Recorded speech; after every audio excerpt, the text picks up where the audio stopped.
Hello, cooking crazy ચેનલમાં તમારું સ્વાગત છે। આજે બનાવવાના છીએ પકવાનની રેસીપી।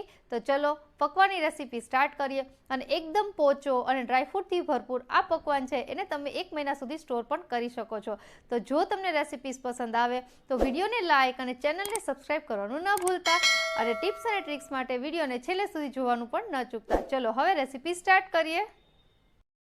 પકવાન બનાવવા માટે મેં અહીં ભાખરીનો જાડો લોટ લીધો છે 2 કપ। તમે ઘરમાં રહેલી કોઈ પણ કટોરીથી માપ સેટ કરી શકો છો। ત્યારબાદ એ જ કપથી 2 કપ મેં રોટલીનો લોટ લીધો છે। અને અહીં તમે ખાલી રોટલીનો લોટ કે ખાલી ભાખરીના લોટથી પકવાન ન બનાવો, આ બંને લોટનું મિશ્રણ જ પકવાનને પરફેક્ટ બનાવે છે। ત્યારબાદ હવે એ જ કપથી આપણે 2 કપ ઘી લેશું। મેં અહીં જામેલું ઘી લીધું છે। જો તમે મેલ્ટેડ ઘી લેવાના હોય તો 3 કપ ઘી લેવું।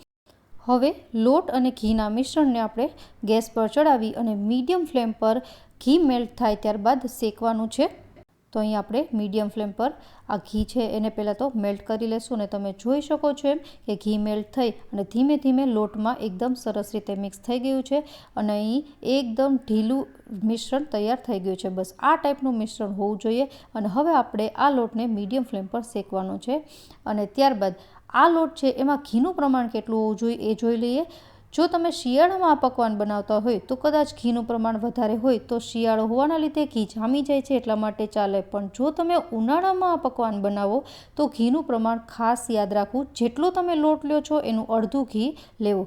મેં અહીં આજે 4 કપ જે લોટ લીધો હતો એના સામે મેં 2 કપ ઘી લીધું છે। પણ એ ઘી છે જામેલું ઘી છે એટલા માટે મેલ્ટ થઈને 3 કપ થઈ જાય છે। તો અહીં શિયાળા હોવાના લીધે આપણે ઘી વધારે લઈએ તો ચાલે। પકવાનના લોટને શેકવામાં જરા પણ ઉતાવળ ન કરવી। અહીં જે 4 કપ લોટનું મેં માપ લીધું છે એ પ્રમાણે મને અડધીથી પોણી કલાક છે એ મીડિયમ ફ્લેમ પર શેકવામાં લાગી હતી। અને હવે તમે જોઈ શકો છો એમ કે લોટનો કલર સરસ રીતે ચેન્જ થઈ ગયો છે અને ઘી પણ ઉપર આવી ગયું છે। તો લોટ આવો ગોલ્ડન બ્રાઉન જેવો શેકાવો જોઈએ। હવે આપણે ગેસની ફ્લેમ છે લો કરી અને ઉમેરીશું ડ્રાયફ્રૂટ। તો મેં અહીં 50 ગ્રામ જેટલા કાજુ લીધા છે જેના નાના નાના ટુકડા કરી લીધા છે એ નાખી દઈશું। અને ત્યારબાદ 50 ગ્રામ જેટલા જ બદામ છે, બદામની પણ મેં કતરણ કરી લીધી છે અને એમાંથી થોડી આપણે ગાર્નિશિંગ માટે રાખી દઈશું।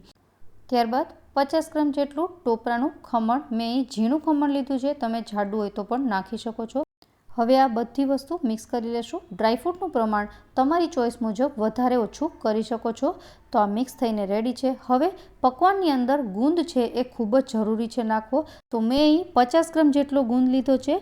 આ ગુંદને આપણે લોટના ગરમ મિશ્રણમાં નાખવાનો છે અને ત્યારબાદ એને સતત ચલાવતા રહેવાનો છે। આ વસ્તુ કરવાથી ગુંદ છે ફૂટવા માંડશે। તમે જોઈ શકો છો એમ કે ધીમે ધીમે ગુંદ છે ફૂટી અને ઉપર આવવા માંડ્યો છે। તમે ઈચ્છો તો ઘીમાં તળીને પણ નાખી શકો છો, પણ એકદમ આ ઇઝી મેથડ છે ગુંદને ઘીમાં તળ્યા વગર જ આવી રીતે પકવાનમાં નાખવાની। તો હવે તમે જોઈ શકો છો એમ કે ગુંદ છે એ એકદમ ફૂલી ગયો છે અને ફૂટીને તૈયાર થઈ ગયો છે। હવે આપણે ગેસની ફ્લેમ બંધ કરી દઈશું અને હવે નાખીએ બધા મસાલા। મસાલામાં 1 ટેબલસ્પૂન જેટલો વરિયાળી પાવડર, ત્યારબાદ 1 ટેબલસ્પૂન જેટલો ગંઠોળાનો પાવડર, જો ન હોય તો સ્કીપ કરી શકો છો।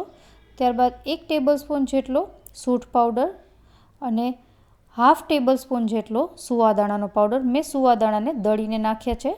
ત્યારબાદ આ બધી વસ્તુ મિક્સ કરી લેશું। બધા મસાલા છે એને હંમેશા ગેસ બંધ કર્યા બાદ જ નાખવા, નહીતર મસાલા છે બળી જશે। તો હવે આ મિશ્રણ છે એ તૈયાર થઈ ગયું છે। હવે એમાં મીઠાશ ઉમેરવાની છે, પણ એ મીઠાશ ઉમેરતા પહેલાં આ મિશ્રણને 10 થી 15 મિનિટ ઠંડુ કરવાનું છે, કારણ કે અત્યારે મિશ્રણ ખૂબ જ ગરમ હોવાના લીધે આપણે ગોળ નાખીશું તો ગોળ છે એની પાય આવીને ચવડ થઈ જશે। તો હવે 10-15 મિનિટ થઈ ગઈ છે। તો એક વખત આ મિશ્રણને તવીથાની મદદથી મિક્સ કરી લઈએ અને હવે આપણે નાખીએ ગોળ। ગોળનું પ્રમાણ છે એ જે લોટ લ્યો એના અડધા ભાગનું લેવું। એટલે કે આપણે 4 કપ લોટ લીધો તો એની સામે મેં અહીં 2 કપ છે એ ઢીલો ગોળ લીધો છે। પકવાનમાં આવો ઢીલો ગોળ એટલે કે દેશી ગોળ જ નાખવો। જે કઠણ ગોળ આવે છે એ જો લેવો હોય તો એને સુધારીને નાખવો। આ મિશ્રણ અત્યારે થોડું ગરમ છે એટલા માટે જ્યારે ઢીલો ગોળ આપણે નાખીશું તો એ તરત જ મેલ્ટ થવા લાગશે। જો તમે મીઠાશ છે વધારે પસંદ કરતા હોય તો ગોળનું પ્રમાણ વધારી શકો છો। હવે આપણે આ ગોળ છે એ મિશ્રણમાં મેલ્ટ થઈ જાય ત્યાં સુધી એને મિક્સ કરતા રહેવાનું છે। તો અહીં તમે જોઈ શકો છો એમ કે ધીમે ધીમે ગોળ છે એ પીગળવા લાગ્યો છે અને આપણું મિશ્રણ છે એ પકવાનું તૈયાર થઈ ગયું છે. તો પકવાને લાંબા સમય સુધી સોફ્ટ બનાવવા માટે આ સૌથી અગત્યની ટિપ્સ છે એ છે કે ગોળ છે એ મિશ્રણ થોડું ઠંડુ થાય પછી જ નાખો. તો આપણું મિશ્રણ તૈયાર થઈ ગયું છે. હવે આપણે એને થાળીમાં પાથરી લેશું. અહીં મેં જે થાળી લીધી છે એ થોડી ઊંડી લીધી છે અને એને મેં ઘીથી ગ્રીસ કરી લીધી છે. પકવાન છે એ આવી રીતે ઊંડી થાળીમાં પાથરવાથી એકદમ દળવાળો બને છે.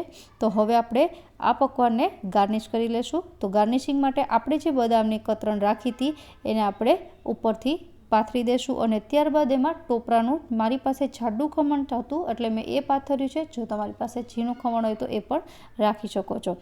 તો હવે ગાર્નિશિંગ થઈને તૈયાર છે.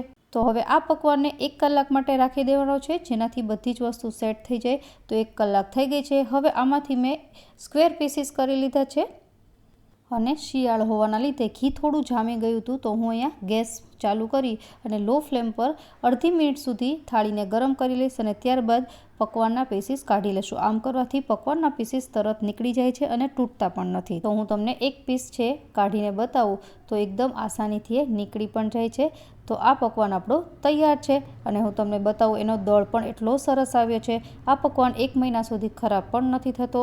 તો આ શિયાળામાં આ રેસીપીથી એક વખત પકવાનને ઘરે જરૂરથી બનાવજો અને મને તમારો અભિપ્રાય કમેન્ટ બોક્સમાં જરૂરથી આપજો. તો મારી રેસીપી ડન છે. જો તમને રેસીપી પસંદ આવી હોય તો વિડીયોને લાઇક કરજો, ચેનલને સબસ્ક્રાઈબ કરજો અને મળીએ નવી રેસીપી સાથે. ત્યાં સુધી બાય.